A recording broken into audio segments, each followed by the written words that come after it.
안녕하십니까. 복잡한 세계 정세를 한눈에 바라보는 시간, 지금 지정학의 창을 열어봅니다. 이정청과 조국 당과의 합당을 추진하면서 이 대회 문건을 작성한 것으로 드러났습니다. 이 동아일보가 해당 문건을 단독으로 입수했는데 내용을 보면 양당을 흡수 통합하는 방식으로 명시되어 있습니다.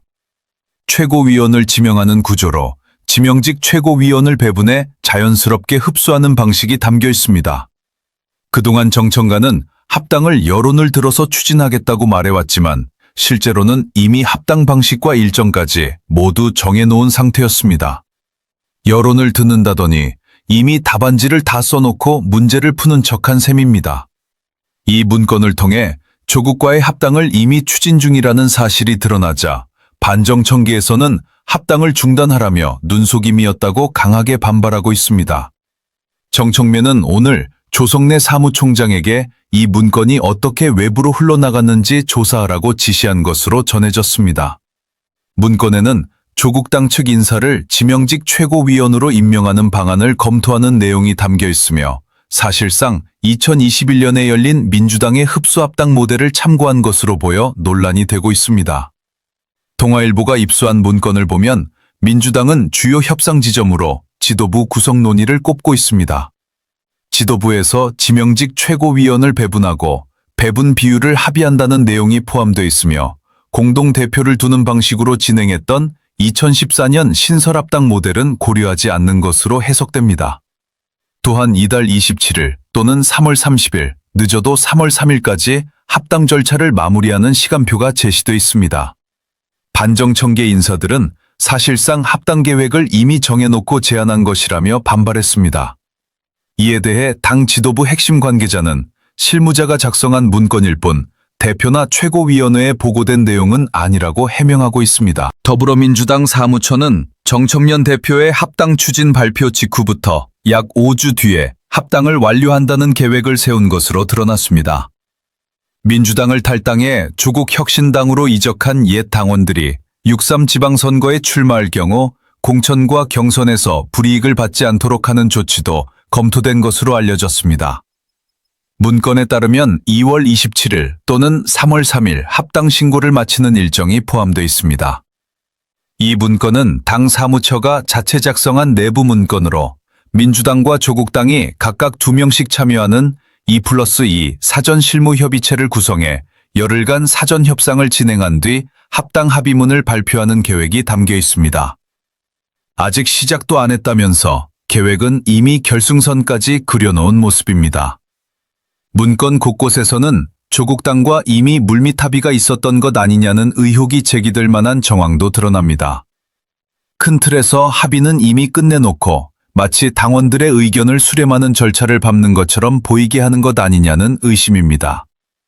최고위원회 의결부터 합당 신고까지 단계별 시간표도 상세히 제시되어 있습니다.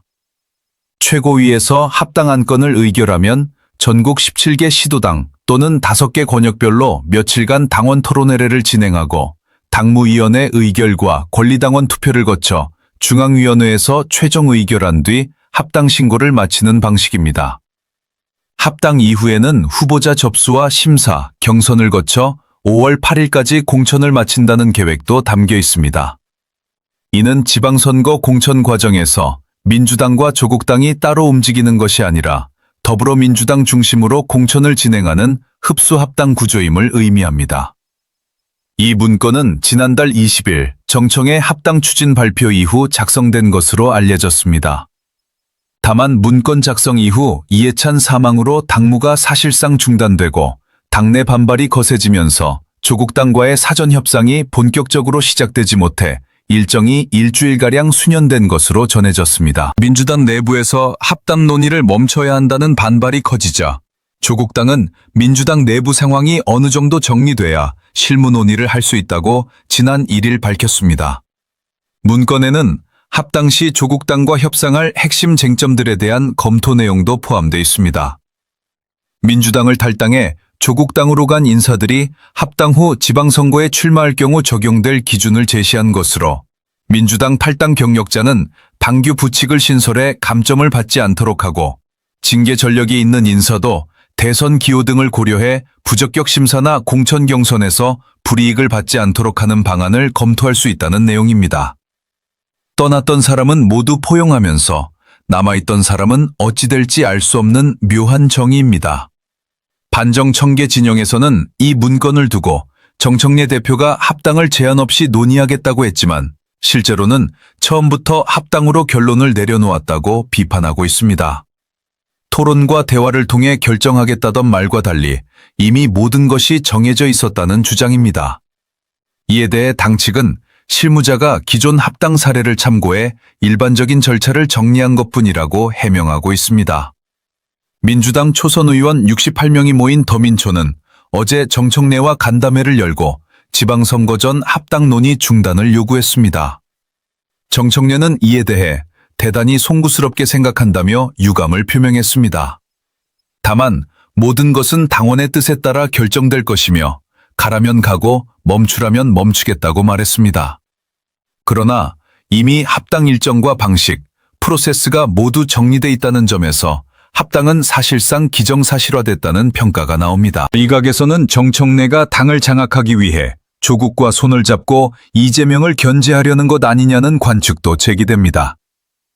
이재명이 밀고 있는 인물로 김민석 현 총리가 당대표로 부상할 가능성이 크다는 이야기가 나오고 김민석이 차기 대선을 염두에 두고 있다는 분석이 이어지면서 정청래가 조국과 연대해 세력 균형을 바꾸려 한다는 시각입니다.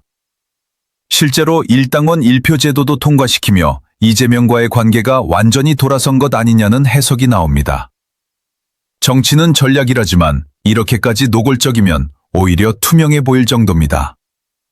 이런 흐름 속에서 조국 당과의 합당을 서두르는 이유도 결국 더불어민주당을 정청래 중심의 정당으로 재편하려는 시도라는 분석이 제기됩니다. 과거 이재명이 더불어민주당을 사실상 자신의 정치 기반으로 만들었던 것처럼 공천 과정에서 반대 세력을 배제하고 친정 세력을 강화하려는 것 아니냐는 것입니다. 이로 인해 이재명과 정청래 간의 충돌은 더욱 격화될 가능성이 커 보입니다.